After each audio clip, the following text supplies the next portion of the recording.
یہ بالکل 100% چوائس جو ہے عمران خان کی ہے۔ پچھلے 7-8 ماہ میں انہوں نے جتنے بھی انیشیٹو لیے ہیں، جتنے بھی انہوں نے حربے استعمال کیے ہیں، جتنے دعوے کیے ہیں، جتنے انہوں نے الزامات لگائے ہیں، اللہ کے فضل سے ہم سرخرو ہوئے ہیں اور وہ جھوٹے ثابت ہوئے ہیں۔ اگر نظام زندگی مفلوج ہوتی ہے پھر ریاست کے پاس کیا آپشن بچے؟ ریاست کے بعد جی قانون کی کتاب آپ بھی پڑھ لیں، میں بھی پڑھ لیتا ہوں، اس میں سارے کچھ جو ہے اختیارات شامل ہیں۔ پرامن احتجاج کے لیے ہر کسی کو اجازت نہیں دینی چاہیے، جس طرح یہ میں نے ابھی جواب دیا اس کا۔ سر بلا شبہ ان کا آئین جمہوری حق ہے احتجاج کرنا، لیکن اگر دوسری جانب شہریوں کے حقوق پامال ہوتے ہیں، سڑکیں بند ہوتی ہیں، تو پھر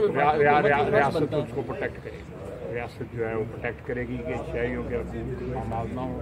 لوگوں کی روزگار متاثر نہ ہو، اور لوگوں کی جو نقل و حرکت ہے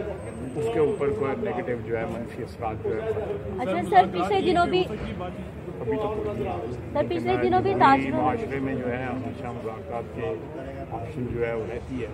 جمہوری معاشروں میں جو ہے مذاکرات کی آپشن جو ہے